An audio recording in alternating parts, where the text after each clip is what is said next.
introduction, please manage your expectations. This will not be the best talk of the night, which is why I asked to come on first. And Maria, wherever you are, will take about 3 stone off. Okay, great. That's what I look like pre-COVID. So I'm going to talk to you a little bit about a place in London called Frestonia. I don't know if any of you are aware of this particular place. But it really kind of, the reason I was introduced to it is because my surname is Freestone. I have a multitude of children, well, 4, apparently, according to a lot of people, that is many, and they do hunting packs. And a friend of mine was talking about the fact that we were essentially a small village all on our own, and then went online, on the lines, as I like to call it, and discovered Frestonia. And introduced it to our family.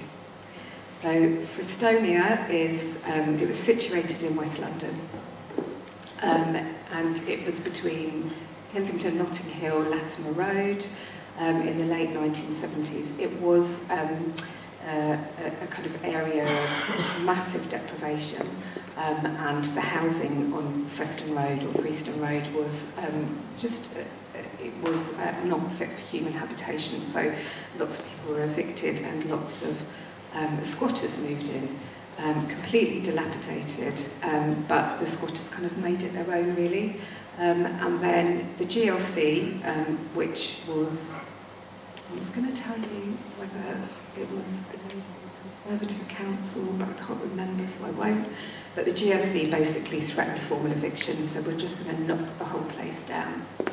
And so the residents would have then been either homeless, and there was a lot of I can't think of a diplomatic word for homeless and drug takers, but that sort, and artists. They would either be rehoused, made homeless, or they'd end up in Trellick or Grenfell Tower. So there was a meeting of 200 residents on the 30th of October in 1977, and they held a referendum. And we know how well those go, don't we, in recent years. But actually what happened in 1977 was when they held the referendum, 94% were in favour of leaving the United Kingdom. So they declared independence on Halloween in October 1977. And Frestonia, the free and independent Republic of Frestonia, was born. You might recognise this chap down the bottom here. Sumus una familia is, we are one family. So, when you declare yourself independent, there's a number of things that you need. You need a flag. And the flag is up there, it's a nice little daisy. I mean, it's not your standard red, white, blue stripy thing, but you know, we'll go with it. They were artists after all. You also need to have passports and visa.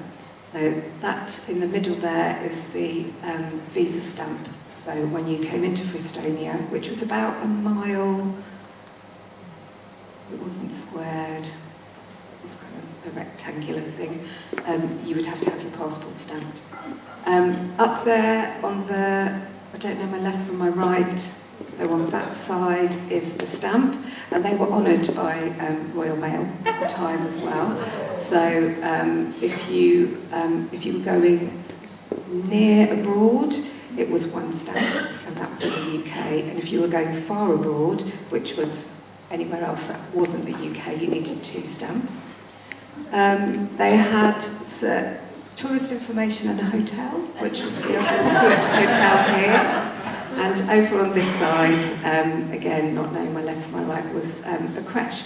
So they were very forward-thinking individuals that believed in equality for both sexes or all sexes, and they created a creche so that women could go off and study and also get fantastic jobs, but it was still the 70s, so as you'll see there, they were all women looking after other women's children. The other thing that you need is a newspaper, because we have to make sure that we've got media outlets.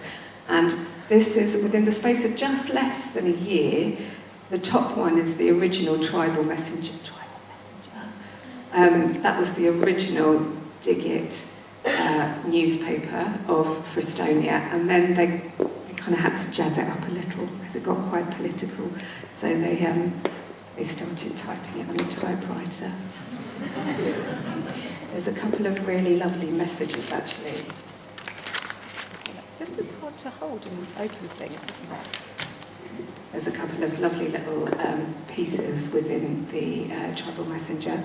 So it was not only was it a kind of political paper, but it was also there for public messages towards the people that were living in Frestonia. And it was things like, this is my favourite one, Jeff's repainted a sign to say Visa Office Frestonia, and anyone prepared to have this nailed on the front of their house and to stamp visas for unlimited entry into the passports of visitors. Please come to 107 to get the stamp. You would then be Minister of State for Immigration and Emigration. And another fantastic one, which is Frestonia seems to have about 2.5 active ministers at the moment, which is probably about 2 more than we've got currently in the government. Ministerial roles are supposed to change every 3 months. Brexit Secretary. A little bit louder. Sorry? Can you talk a little bit louder? Oh, I will try my best. Okay, thank you. Are you Maria, by any chance? No? I'll give it my best shot. So 2.5 active ministers at the moment. Ministerial roles are supposed to change every 3 months, according to the Constitution. Anyone interested in declaring themselves Minister of State for this or that, please feel free. I'm calling myself Minister of State for Industry at the moment, as I need a good title for signing my letter about Sir Geoffrey Howe. That is how you do it. And you need a government. And so here is the government of Frestonia. Now, if you look closely, you will see that everybody has the surname Bramley at the end of their name. And that's because they discovered a loophole in the law, so they all wanted to be housed together. So the purpose of Frestonia, although it was a wonderfully comical kind of sideline, was actually it was a statement about the housing situation in West London. And there was what did I just say there was? A loophole, that was it. There was a loophole which said that if you are one family, you would all be housed together. So they all changed their surname to Bramley. They've got they've even got social security, customs and excise. Wonderful. Anyway, so nobody in England was the GLC wasn't taking them very seriously, and they were really very serious about what they were doing. So they applied to the United Nations, and they requested a UN peacekeeping force. So in their application to the United Nations, and David Rappaport, who was in films, thank you. He was the Foreign Minister of Frestonia. In their application, they requested for a UN peacekeeping force. We appeal to the United Nations, in particular to other small, emerging and non-aligned nations, to treat our application with the utmost seriousness and urgency. If delay in processing our application occurs, an invasion into Frestonia and eviction by the Greater London Council and other organs of the British government may occur, in which case there will exist a crisis with international ramifications. And the necessity may arise for Frestonia to require the UN to send a token peacekeeping force. These are developments which we must at all costs avoid. Which is fair enough, really, isn't it? So, just to give you a sense of what Frestonia looked like, what it was like, I'm not going to tell you anything about these slides. These are just wonderful photographs, and these are, there is a Frestonia gallery up in West London where all of these photographs, which were taken by a chap called Tony Sleep, are there. It's just to give you really a kind of sense of what was going on. So the Champion Dining Room was the migration migration centre. That's where you had to go through to get your visa stamped. This is their 1-year anniversary. Fire breathing. Who would have thought it in a place like Frestonia? I chose that one because I really like dogs. There's a really nice dog down there. And also they had various kind of culturally significant parts of their society. So they had a national art gallery. This was called the Carbreakers Gallery, and there was a number of exhibitions that were held there. And Sandy Nairn, who became the director of the National Portrait Gallery, actually donated the lighting for the National Art Gallery, the Carbreaker Gallery.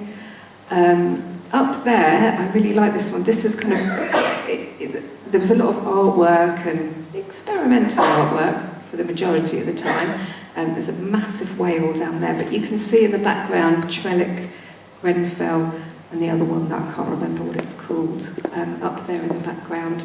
So it just kind of gives you a sense of what was happening around the time. They also had a studio.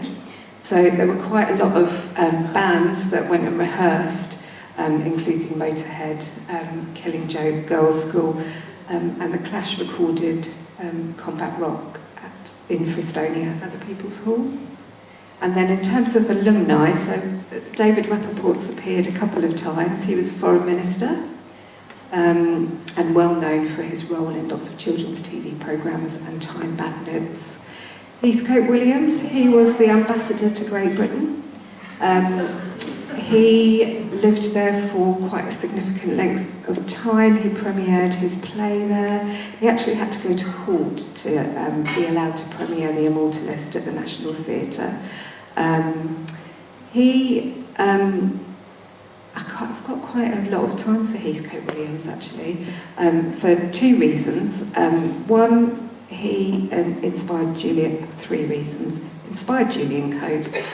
Secondly, he went out with Jean Shrimpton, and when they split up, he was really into fire juggling and fire breathing at the time, and he went to declare his undying love for her and accidentally set himself on fire. I mean, you've got to love the kind of lengths that he was willing to go to. And also he appeared on an episode of Friends. I mean, that is somebody that's kind of, he's done it all, really. But Nicholas Aubrey was this guy's a total dude, and I'm not going to stand here and talk about him over and over again, because I think you should pop on your Googles and have a look at him. He was quite a phenomenal chap. Unfortunately, he's not with us anymore. He was a huge environmentalist. He was an inventor. He created the Institute for Social Invention. He created child-to-child counselling in primary schools. He created a children's parliament, and he co-founded Natural Death Centre. So his organisation created befriending networks and midwives for the dying. So all pre-Macmillan nurses, all of that stuff, this guy was kind of rocking it in terms of palliative care and caring for people at the start of their journey in life to their end of the journey in life. Sadly, never drove a car, always cycled everywhere, very sadly died in a car accident. I'm not going to leave it on the sad note, though, because that would be inappropriate. So what became of Frestonia? So all of those people that were involved in the government created a treaty, if you like, if you're thinking about it in terms of kind of UN peacekeeping, etc., with the Notting Hill Housing Association. And they now, where Frestonia was, is a huge housing association, which still houses a number of people that originally lived in Frestonia and their children or their grandchildren as well. There are some nods to Frestonia when you look around the area, so there are buildings that are called Frestonia XYZ, I think Westfields is near there as well. And the only original building is the People's Hall. In terms of actually what became of it as a republic, the United Nations never actually replied to the application, but it was never actually officially dismissed. So the Republic of Frestonia actually still exists in a kind of ethereal way. And the spirit in which it was formed is a reminder that when we're faced with oppression, which some of you might recognise of what's happening today, anything can happen when we work together as a family. And that's me.